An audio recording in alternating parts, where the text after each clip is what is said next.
Hi friends, good morning.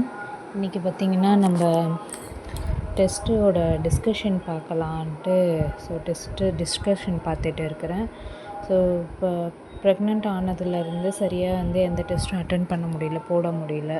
So அப்பப்போ எப்போ முடியுதோ அப்போ 200 கொஷின்ஸ் இருக்கும். நான் 200 கொஷின்ஸும் அட் அ டைமில் அட்டென்ட் பண்ண மாட்டேன். 100 பிரித்து அட்டென்ட் பண்ணுவேன். ஸோ ஐஎன்எம் கொஞ்சம் பார்த்துருந்தேன். ஸோ ஐஎன்எம் அதுதான் டிஸ்கஷன் அட்டென்ட் பண்ணிகிட்டு இருக்கேன்.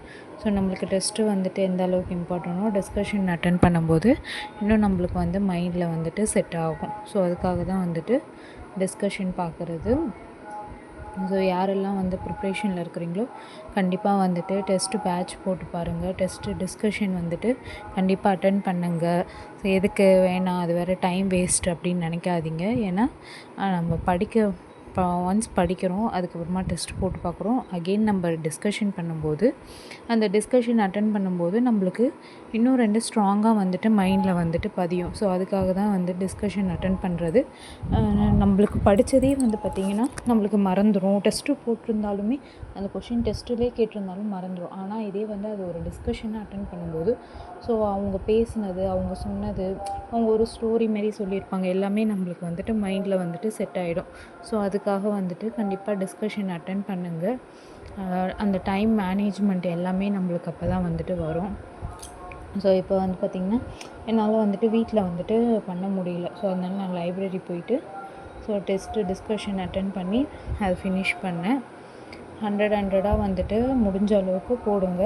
எக்ஸாம்ஸ் கிட்ட வந்துடுச்சு. ஸோ குரூப் 2 குரூப் 1 எது ப்ரிப்பேர் பண்ணுறீங்களோ side by side test batch போட்டு அதை அட்டென்ட் பண்ணிக்கிட்டே இருங்க. டெஸ்ட் பேட்ச் போடாதவங்க ஃப்ரீ டெஸ்ட்டுன்னே நிறையா இருக்கும், அதையும் அட்டென்ட் பண்ணுங்கள். அப்படி இல்லையா, பக்கத்தில் உங்கள் வீட்டு பக்கத்தில் எந்த லைப்ரரி இருக்குதோ அந்த லைப்ரரிக்கு போங்க. கண்டிப்பாக டிஎன்பிஎஸ்சிக்கு கனெக்ட் பண்ணுற மாதிரி அவங்க ஃப்ரீ டெஸ்ட்லாம் அட்டென்ட் பண்ணுவாங்க. நிறைய பேருக்கு லைப்ரரியில் ஃப்ரீ டெஸ்ட் கொடுக்குறாங்கன்ற விஷயமே தெரியாது. ஆனால் கண்டிப்பாக நீங்கள் உங்கள் வீட்டு நியர்பை இருக்கிற லைப்ரரிக்கு போய் கேட்டு பாருங்கள். கண்டிப்பாக ஏதாவது ஃப்ரீ டெஸ்ட்டு டிஎன்பிஎஸ்சிக்காக கண்டக்ட் பண்ணுவாங்க. ஸோ அதை மிஸ் பண்ணாமல் அட்டென்ட் பண்ணுங்கள். ஏன்னா அதுவுமே ஒரு அகாடமியிலேருந்து அவங்க முடியாதவங்களுக்காக அதை ஹெல்ப் பண்ணுற விதமாக நம்ம கவர்மெண்ட் சைட்லேருந்து பண்ணிக்கிட்டு இருக்கிறாங்க. ஸோ போட முடியாதவங்க, ஸோ ஃபினான்ஷியலாக கஷ்டமாக இருக்கிறவங்களுக்கு அது ரொம்ப ஹெல்ப்பாக இருக்கும். ஃபஸ்ட்டு நான் லைப்ரரியில் தான் இருக்கிற டெஸ்ட்டு தான் ஃபஸ்ட்டு அட்டென்ட் பண்ணேன். அந்த அளவுக்கு ரொம்ப தரமாக ரொம்ப சூப்பராக இருந்துச்சு. அதுக்கப்புறமா தான் ஸோ வெளியில் அகாடமிஸில் போட்டேன். நான் சங்கர் அகாடமியில் போட்டிருக்கிறேன். ஸோ குரூப் 1 பார்த்திங்கன்னா சங்கர் அகாடமியில் நான் அங்கே தான் படித்தேன். அதனால் சங்கர் அகாடமியில் போட்டிருக்கிறேன். ரொம்ப நல்லாயிருக்கும். டிஸ்கஷன்லாம் பார்த்திங்கன்னா 4 hours கிட்ட போகும். ஸோ அந்தளவுக்கு ரொம்ப ஒன்றா லைன் பை லைன் நம்மளுக்கு சொல்லி பண்ணி விடுவாங்க. ஸோ இது ஃபினிஷ் பண்ண பிறகு நெக்ஸ்ட்டு 1 வீக்காக பார்த்திங்கன்னா பேப்பர் எதுவுமே படிக்கலை. ஸோ சாட்டர்டே சண்டே ஆனால் பாப்பா இருப்பாங்க. அதனால் நான் லைப்ரரி போய் பேப்பர்லாம் படிக்க மாட்டேன். அதனால் அப்போ படிக்கலை. அதுக்கப்புறமா வீக்லி 2 days போகல. ஸோ அது எல்லாம் சேர்த்து ஸோ இன்றைக்கி ஃபினிஷ் பண்ணிடலாம். அதில் இருக்கிற என்னென்னலாம் நடந்துச்சு, என்ன பாயிண்ட்ஸ்லாம் மோஸ்ட்லி அந்த எடிட்டோரியல் படிக்கிறது இம்பார்ட்டன்ஸு. அதுக்கப்புறமா ஏதாவது யாராவது பதவி எடுத்துருந்தாங்கன்னா அதை மாதிரி பார்க்குறது. ஸோ ஃபஸ்ட்டு என்ன நடக்குதுன்னே நம்மளுக்கு தெரியாமல் நம்ம பிளைண்டாக படிச்சுட்டு மட்டும் போகக்கூடாது. ஸோ நியூஸையும் அடிக்கடி பார்த்துக்கணும். நியூஸ் பேப்பரும் டெய்லி ரீட் பண்ணுங்கள். உங்களால் தினமும் வாசிக்க முடியாதவங்க பக்கத்தில் இருக்கிற லைப்ரரிக்கு போயிட்டு அவங்க டெய்லி நியூஸ் பேப்பர் வாங்கி வைப்பாங்க. ஸோ அது எடுத்து படித்து அதில் இருக்கிற பாயிண்ட்ஸ் எல்லாம் நோட் பண்ணுங்கள்.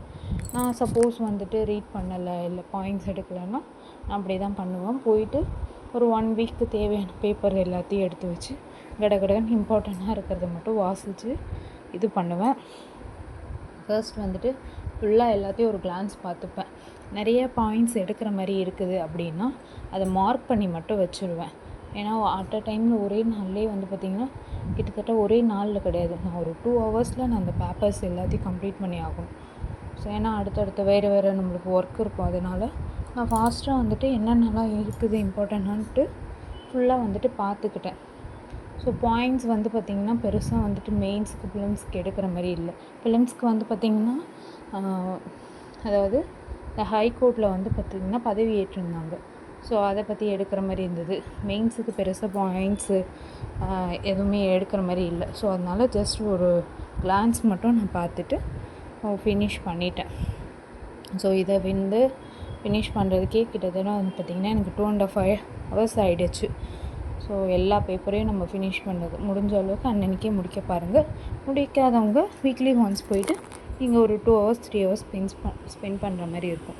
ஸோ அந்த மாதிரி ஃபினிஷ் பண்ணி பாயிண்ட்ஸ் எல்லாத்தையும் நோட் பண்ணி வச்சுக்கிட்டிங்கன்னா உங்களுக்கு ஈஸியாக இருக்கும்.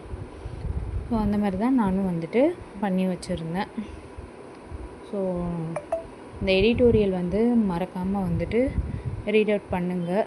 ஸோ அதுக்கப்புறமா வேறு ஏதாவது வந்துட்டு சயின்ஸ் பேக்ரவுண்ட் ஏதாவது கொடுத்துருந்தாங்கன்னா அதையும் ரீட் அவுட் பண்ணி பாருங்கள். ஸோ எல்லாமே வந்துட்டு இம்பார்ட்டன்ட் தான், எதுவுமே வந்துட்டு ஸ்கிப் பண்ண வேணாம். ஸோ அவ்வளோதான், ஃபினிஷ் பண்ணிவிட்டு வீட்டுக்கு கிளம்பிட்டேன். பாய், see you.